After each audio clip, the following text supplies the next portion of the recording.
প্রিয় শিক্ষার্থীরা, আসসালামু আলাইকুম। আজকে আমরা ভেক্টরের থার্ড লেকচার নিয়ে চলে আসছি। তো আজকে হচ্ছে আমরা গত ক্লাস পর্যন্ত দেখছিলাম যে ভেক্টর বীজগণিতে ভেক্টর কিভাবে যোগ করতে হয় এই পর্যন্ত। আজকে আমরা যোগের পরের থেকে কিছু পার্ট দেখব, যেখানে আমাদের একটি ইম্পর্টেন্ট পার্ট থাকবে ভেক্টরের লব্ধি বের করার নিয়ম। যদিও আমরা প্রসেসে যাব না, সূত্রের প্রমাণ যেহেতু এখন আসে না, আমরা জাস্ট ফর্মুলাটা কিভাবে আসছে সেই দিকগুলো আর কি দেখব। সো যদি শুরু করি আজকে আমাদের লেকচার, প্রথমে যে বিষয়টা আছে সেটা হচ্ছে ভেক্টরের বিয়োগ। আমরা ভেক্টরের যোগ মোটামুটি জানি, ভেক্টরের যোগ যদি আমরা জানি, ভেক্টরের বিয়োগ জানা আমাদের কোনো ব্যাপার না, কারণ ভেক্টরের বিয়োগ আর কিছুই না। ভেক্টরের বিয়োগ হচ্ছে ভেক্টরের একটা ভেক্টরের সাথে যদি আমার আরেকটা ভেক্টর বিয়োগ করতে হয়, সাপোজ এ ভেক্টরের সাথে আমি বি ভেক্টরটা বিয়োগ করব, তখন আমার যেটা করতে হবে সেটা হচ্ছে এ ভেক্টরের সাথে বি ভেক্টরের বিপরীত যে ভেক্টরটা সেটাকে আমি যোগ করে দিই। অর্থাৎ এখানে আমার আলাদা কোনো ফাংশন নাই। আমার বি ভেক্টরটা যদি আমি এ ভেক্টরের সাথে বিয়োগ করতে হয়, বি ভেক্টরটাকে আমি উল্টাবো। উল্টায় আমরা জানি ভেক্টরের ক্ষেত্রে মাইনাস মানে কি? মাইনাস মানে হচ্ছে দিকের চেঞ্জ, রাইট? সো আমরা যদি দিকটা চেঞ্জ করে দেই, তারপরে দুইটা যদি যোগ করে দেই, তাহলে কিন্তু আমার অ্যাকচুয়ালি এ প্লাস মাইনাস বি হয়ে যাচ্ছে। তাহলে প্লাস আর মাইনাসে আমার হয় মাইনাস, সো এটা হয়ে যাচ্ছে এ মাইনাস বি। সো ভেক্টরের বিয়োগের ক্ষেত্রে কিন্তু আমার যোগের কনসেপ্টটাই কাজে লাগে। তো আমি যদি একটু বাংলায় বলে যাই যে ভেক্টরের বিয়োগ হচ্ছে, আমি যদি একটা ভেক্টর থেকে আরেকটা ভেক্টরকে বিয়োগ করতে চাই, যোগের ক্ষেত্রে আমরা কি করতাম, দ্বিতীয় ভেক্টরের পাদবিন্দুটাকে প্রথম ভেক্টরের শীর্ষবিন্দুতে স্থাপন করতাম। বাট আমরা যখন ভেক্টরের বিয়োগ নিয়ে কথা বলবো, তখন দ্বিতীয় ভেক্টরটাকে বিপরীত দিকে নিয়ে তারপরে যে ভেক্টরটা পাবো সেই ভেক্টরের পাদবিন্দুকে যদি আমি প্রথম ভেক্টরের শীর্ষবিন্দুতে স্থাপন করি, তারপরে প্রথম ভেক্টরের পাদবিন্দু থেকে দ্বিতীয় ভেক্টরের শীর্ষবিন্দুর যেই রেখাটা, সেটাই হচ্ছে আমার কি ভেক্টরের বিয়োগ ফল। সো যোগের কনসেপ্টটা জানলেই ভেক্টরের বিয়োগ আমরা জানতে পারতেছি, এখানে আমাদের আলাদা আর কিছু লাগবে না। সামনে যাই। ভেক্টরের কতিপয় সূত্র, ভেক্টর কিছু সূত্র মেনে চলে, এগুলো আমরা বীজগণিতে জানি, বিনিময়, বণ্টন, সংযোগ। সো ভেক্টরের ক্ষেত্রেও আমরা এরকম কিছু ফর্মুলা পাই, যে ফর্মুলাগুলো ভেক্টর মেনে চলে। সো আমরা যদি বিনিময় সূত্র দেখতে চাই, বিনিময় সূত্র মানে কি, এটা ক্রমের উপর ডিপেন্ড করে না। সো এ প্লাস বি, এ আর বি যদি দুইটা ভেক্টর আমি যোগ করি এবং দ্বিতীয় ক্ষেত্রে সেকেন্ড ভেক্টরটাকে আগে আনলাম, প্রথম ভেক্টরটাকে পরে আনলাম, so B plus A, a plus B সমান বি প্লাস এ। সো আমি যদি ক্রমটা চেঞ্জ করে দেই, ভেক্টরের ক্ষেত্রে আমার এটা কোনো ম্যাটার করে না। সো এটাকে আমরা বলতেছি বিনিময় সূত্র, অর্থাৎ আমি বিনিময় করে দিতে পারি, প্রথমটা সেকেন্ডে, সেকেন্ডটা প্রথমে, এটাকে আমরা বলতেছি বিনিময়। সো ভেক্টরের ক্ষেত্রে বিনিময় সূত্র ভেক্টর মেনে চলে। বণ্টন সূত্র, এটা হচ্ছে গুণের ক্ষেত্রে আমরা জানি, যদি দুইটা রাশি যোগ আকারে থাকে এবং একটা কনস্ট্যান্ট যদি আমার সাথে থাকে, তাহলে আমরা সেটাকে বণ্টন করে দিতে পারি। বণ্টন মানে ভাগ করে দেওয়া। সো এখানেও তুমি দেখো a প্লাস বি দুইটা ভেক্টর, এটার সাথে m ভেক্টর যেটা আছে, এটা তো ভেক্টর না, m হচ্ছে একটা কনস্ট্যান্ট। তো এই কনস্ট্যান্টটা যখন আমার গুণ আকারে আসে, ভেক্টরের বীজগণিত অনুযায়ী আমি এটা কি a এর সাথে এটা বণ্টন করে দিতে পারি, সো আমার হচ্ছে m a, তারপরে বি এর সাথে এটা আমি গুণ করে বণ্টন করে দিতে পারি, হয়ে যাচ্ছে এম বি। তারপরে দুইটা যদি আমি যোগ করি, তাহলে আমি কি এই টোটালটার ভ্যালু পেয়ে যাচ্ছি। সো ভেক্টর কি বণ্টন সূত্র আমার মেনে চলে, ভেক্টর বণ্টন সূত্র মেনে চলে। আচ্ছা, সংযোগ সূত্র, সংযোগ সূত্র কি? বিনিময় সূত্রে আমরা দেখছিলাম যে দুইটা ভেক্টর যদি আমি যোগ করি, তাদের যোগফলের মান তাদের ক্রমের উপর ডিপেন্ড করে না। বাট সংযোগ সূত্রের ক্ষেত্রে আমরা দেখব তিনটা ভেক্টরের ক্ষেত্রে। সো তিনটা ভেক্টরের ক্ষেত্রে দুইটা ভেক্টরকে আমরা একটা ভেক্টর হিসেবে বিবেচনা করতেছি। যেমন এটার যদি আমি বাম পক্ষে একটু দেখি, a plus B plus C, এখন এখানে বি প্লাস সি কে আমি প্রথমে যোগ করে এইটা একটা ভেক্টর হিসাবে কাউন্ট করতেছি। সো বি প্লাস সি আমার একটা ভেক্টর। এখন এইটার সাথে যদি আমি এ কে যোগ করি তাহলে আমি যে ভ্যালুটা পাবো, আমি যদি এ আর বি নিয়ে একটা ভেক্টর গঠন করি, এ আর বি নিয়ে একটা ভেক্টর গঠন করি, সেটার সাথে আবার সি কে যোগ করি, তাহলে আমি সেম ভ্যালুটা পাবো। সো আমি যদি একটু খেয়াল করি, বাম পক্ষে আমি বিসি কে একটা ভেক্টর হিসাবে গণ্য করতেছি, বিসি যোগ করে একটা ভেক্টর হচ্ছে, ডান পক্ষে এ আর বি যোগ করে একটা ভেক্টর হচ্ছে। তারপরে আমি যে কাজটা করতেছি সেটা কিন্তু অ্যাকচুয়ালি আমার কি বিনিময় সূত্রের মতোই। সো এখানেও আমার কি ক্রমের উপর ডিপেন্ড করতেছে না। তুমি যদি দুইয়ের অধিক ভেক্টর যদি যোগ করো, সেটাও কি তাদের যোগফলটা তাদের ক্রমের উপর ডিপেন্ড করে না। এটা হচ্ছে আমার কি ভেক্টরের সংযোগ সূত্র। তো তিনটা সূত্র, এগুলা হচ্ছে সাধারণত এমসিকিউ তে আসতে পারে, যে নিচের কোনটি বন্টন সূত্র, নিচের কোনটি বিনিময় সূত্র, নিচের কোনটি সংযোগ সূত্র। তো এই জিনিসগুলো আমরা একটু দেখে রাখবো। এখানে হচ্ছে আমাদের এমসিকিউর ক্ষেত্রে আসতে পারে, অ্যাডমিশন টেস্টে হোক, এইচএসসি তেও হোক, আমাদের কিন্তু আসতে পারে। আচ্ছা, এবার আমরা আমাদের ভেক্টরের একদম যদি বলি যে ম্যাথমেটিক্যাল কনসেপ্টের প্রথম যে ইম্পর্টেন্ট জিনিস, সেটা হচ্ছে সামান্তরিক সূত্র। আচ্ছা, ভেক্টরের ক্ষেত্রে ভেক্টরের যোগ আমরা পড়ছি, বিয়োগ আমরা পড়ছি, রাইট? এখন আমরা যদি একটু চিন্তা করি যে ভেক্টরের ক্ষেত্রে সামান্তরিক সূত্রটা আমাদের খুবই গুরুত্বপূর্ণ, এবং এইটা হচ্ছে আমাদের এই যে লব্ধির ক্ষেত্রে সব জায়গায় কাজে দিবে। তো আমি যদি একটু সিম্পলি বলি যে সামান্তরিক সূত্রটা কি বলে, সামান্তরিক সূত্রটা কিছুই না। সামান্তরিক সূত্রটা বলে যে এইটা যদি আমার, এই যে আমার লেজার পয়েন্টারটা যেই জায়গায় আছে, এইটাকে আমরা একটা ভেক্টর ধরলাম, একদম নিচের এই বাহুটা, এইটা একটা সামান্তরিক, নিচের এই বাহুটা হচ্ছে আমার একটা ভেক্টর ধরলাম, সেটা হচ্ছে পি, নিচের বাহুটাকে ধরলাম পি ভেক্টর। এইটার সাথে আমার যে ভেক্টরটা আছে, এই যে এইটা, এটা যেখানে আমার লেজার পয়েন্টারটা আছে, এটাকে আমি ধরতেছি কিউ ভেক্টর। এখন ভেক্টরের সামান্তরিক সূত্র বলে যে এই রকম দুইটা ক্রমের ভেক্টর, একটা পি একটা কিউ, তুমি যদি এদেরকে যোগ করতে চাও, তখন তোমার অ্যাকচুয়ালি যেটা করতে হয়, এই দুইটা বাহু দিয়ে তোমার হচ্ছে একটা সামান্তরিক অঙ্কন করতে হয়। কি অঙ্কন করতে হয়? সামান্তরিক অঙ্কন করতে হয়। এখন সামান্তরিকটা যে আমি অঙ্কন করব, এখানে আমার একটা কন্ডিশন আছে। কন্ডিশনটা কি?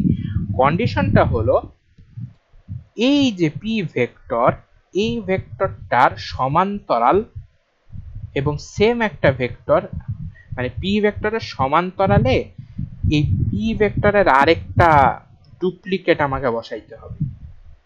পি ভেক্টরের, এই যে পি ভেক্টর, পি ভেক্টরের সমান্তরালে ওর একটা ডুপ্লিকেট ভেক্টর বসাইলাম, কিউ ভেক্টরের সমান্তরালে কিউ ভেক্টরের একটা ডুপ্লিকেট ভেক্টর বসাবো। সো এই যে ওর যে প্যারালাল, এই যে কিউ ভেক্টর এইটা, ওর প্যারালালে আমি কি বসাবো? এই যে ওর প্যারালালে কিউ ভেক্টরেরই ডুপ্লিকেট একটা ভেক্টর বসাবো। বসায় আমি একটা সামান্তরিক ফর্ম করছি, ঠিক আছে?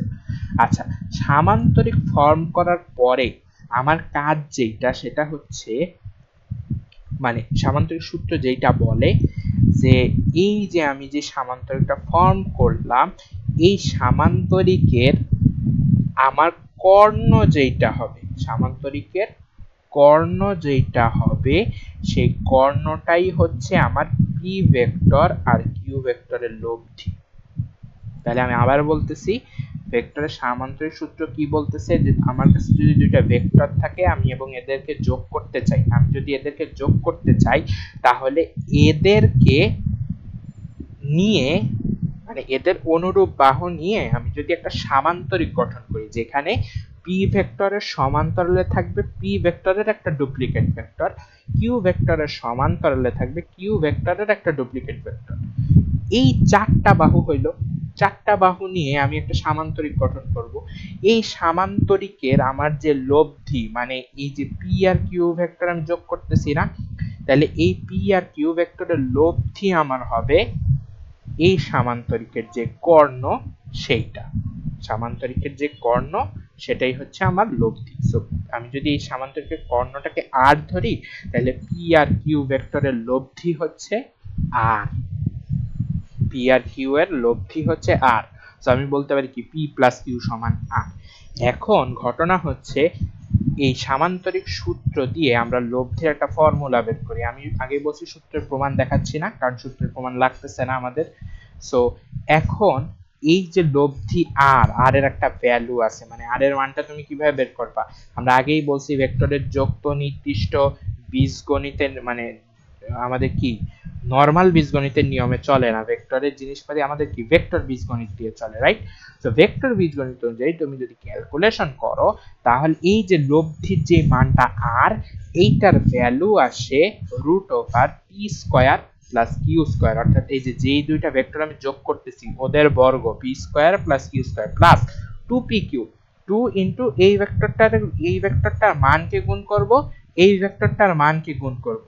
কিন্তু এখানে কি শেষ না, এখানে শেষ না, into cos alpha, cos alpha. এখন ঝামেলাটা হচ্ছে এই জায়গায়, আলফাটা কি? ঝামেলা হচ্ছে আলফাটা কি, তাই না? P square plus Q square plus 2pq into cos alpha. এই আলফার মানটা হচ্ছে আমার ভেক্টর দ্বয়ের, ভালো করে শোনো, ভেক্টর দ্বয়ের মধ্যবর্তী কোণ। আমি কি বলছি? ভেক্টর দ্বয়ের মধ্যবর্তী কোণ, অর্থাৎ এই যে পি আর এই কিউ কোণের মধ্যবর্তী আমার যে অ্যাঙ্গেলটা, সেইটা হচ্ছে আমার এই ভেক্টরের কি, আমার আলফার মান। ওকে, যেটা বলতেছিলাম যে সামান্তরিক সূত্রের ক্ষেত্রে এই যে আমার কোথায় ছিলাম আমরা, হ্যাঁ, মানে আলফা আলফা জিনিসটা হচ্ছে কি পি আর কিউ ভেক্টরের মধ্যবর্তী কোণ, পি আর কিউ ভেক্টরের মধ্যবর্তী কোণকে আমরা বলতেছি আলফা। সো এইটার ভ্যালু হচ্ছে আমরা কিভাবে পাচ্ছি, √p square plus Q square plus 2pq cos alpha. So এটা আমরা জানলাম সামান্তরিক সূত্র। এখন সামান্তরিক সূত্র যে আমি জানলাম, আরটা কিন্তু আমার লব্ধি, রাইট? আরটা হচ্ছে আমার লব্ধি। এখন ভেক্টরের ক্ষেত্রে কি শুধু ভ্যালু দিয়ে আমার কাজ আছে? নাই, ভেক্টরের ক্ষেত্রে আমার ভ্যালু লাগে, ভেক্টরের ক্ষেত্রে আমার দিকও লাগে। তাহলে পি আর কিউ যোগ করে বা পি আর কিউ লব্ধি করে আমরা তো আর এটা মান পাইলাম, দিক পাবো কিভাবে? দিকের ক্ষেত্রে আমাদের এই ফর্মুলা, লব্ধির দিক। এখন লব্ধির দিকের ক্ষেত্রে আমি যদি বলি যে আমার এই লব্ধিটা প্রথম ভেক্টরের সাথে, এই যে প্রথম ভেক্টরের সাথে থিটা কোণ উৎপন্ন করছে, প্রথম ভেক্টরের সাথে লব্ধিটা থিটা কোণ উৎপন্ন করছে, তাহলে আমি লব্ধির দিক বের করতে পারি কিভাবে? এই ফর্মুলা tan থিটা সমান q sin আলফা। q কোনটা? q হচ্ছে এই যে সেকেন্ড ভেক্টরটা, কিউ সাইন আলফা। তাহলে উপরে আমি নিব সাইন আলফা কোনটা, দুইটা ভেক্টরের মধ্যবর্তী কোণ, তাহলে সাইন আলফা নিলাম। নিচে হবে p plus q cos alpha. এখানে অনেকে গুলায় ফেলে যে সূত্রটা আমি কিভাবে লব্ধির দিকের সূত্রটা আমি কিভাবে মনে রাখবো।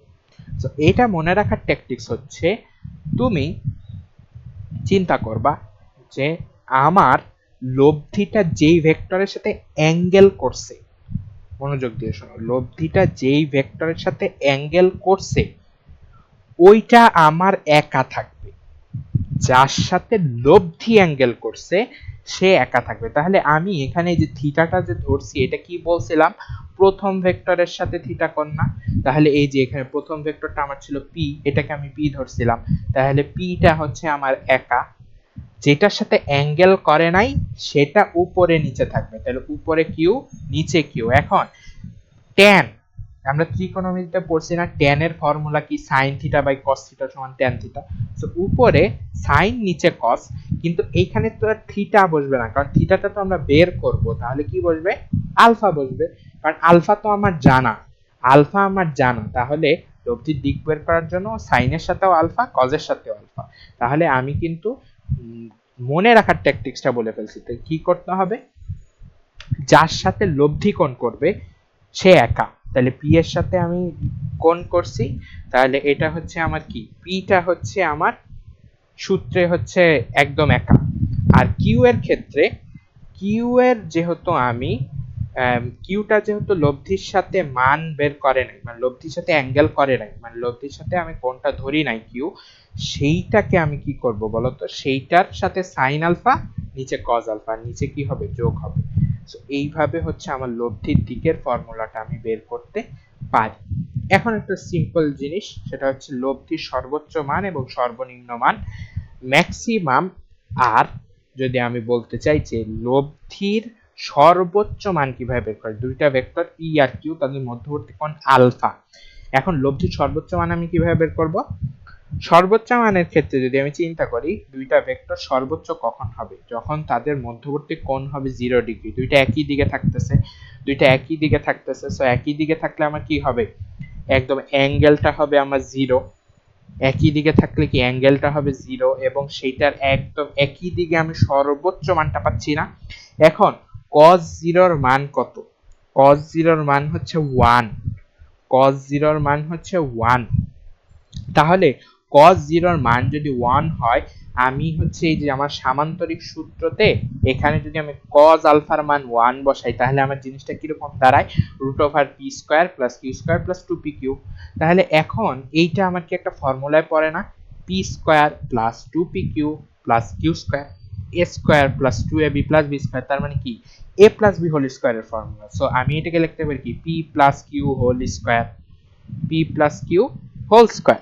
তো p + q হোল স্কয়ার যদি আমি এটাকে লিখতে পারি, এইটার উপরে আবার রুট আছে, তাহলে স্কয়ার আর রুটে কাটা, স্কয়ার আর রুটে যদি কাটা হয়, তাহলে আমার r এর ভ্যালু থাকতেছে কি, p + q। তাহলে এই যে এটাই কিন্তু আমি পাইছি এখানে p + q, যেটা হচ্ছে r এর মান ম্যাক্সিমাম। তো r এর মান মিনিমামটা কিভাবে পাচ্ছি? মিনিমামটা পাচ্ছি এভাবে যে r এর মান সর্বনিম্ন হবে যদি দুইটা ভেক্টর আমার অপোজিট দিকে থাকে, দুইটা ভেক্টর আমার অপোজিট দিকে থাকে। তাহলে অপোজিট দিকে যদি আমার থাকে, তাহলে মানটা হবে কি, আমার অ্যাঙ্গেল হবে 180 ডিগ্রি, দুইটা ভেক্টরের মধ্যবর্তী কোণ হবে 180 ডিগ্রি। তো 180 ডিগ্রি আমি যদি এখানে বসাই, cos 180 ডিগ্রির মান হচ্ছে -1, cos 180 ডিগ্রির মান হচ্ছে -1। তাহলে -1 যদি আমি বসাই, এখানে আমার আসবে কি, p² + q² - 2pq। তাহলে এটা আমার কিসের ফর্মুলায় পড়তেছে, p² - 2pq + q², তার মানে কি a² - 2ab + b²। তাহলে এটাকে যদি আমি স্কয়ার করি, স্কয়ার আকারে লিখি সূত্রের ফরম্যাটে, তাহলে আমার কি আসতেছে, p - q হোল স্কয়ার আসতেছে না, p - q হোল স্কয়ার। তাহলে p - q হোল স্কয়ার যদি হয়, এইটাকে আমি যখন রুট করব, আমার আসতেছে কি, p - q। এখন এখানে আমি লিখছি p ডিফারেন্স q। ডিফারেন্স মানে হচ্ছে বড়টা আগে বসবে, ছোটটা পরে বসবে। সূত্রের ফরম্যাটটা হচ্ছে p ডিফারেন্স q। ডিফারেন্স দ্বারা আমরা বোঝাই বড়টা আগে বসবে, ছোটটা পরে বসবে। সো এই সর্বোচ্চ সর্বনিম্ন মান ভেক্টরের আমরা এইভাবে দেখতে পারি। সো নেক্সট ক্লাসে আমরা বিভিন্ন ম্যাথমেটিক্যাল জিনিসপাতি এবং সামনের থেকে আরো কন্টিনিউ করব।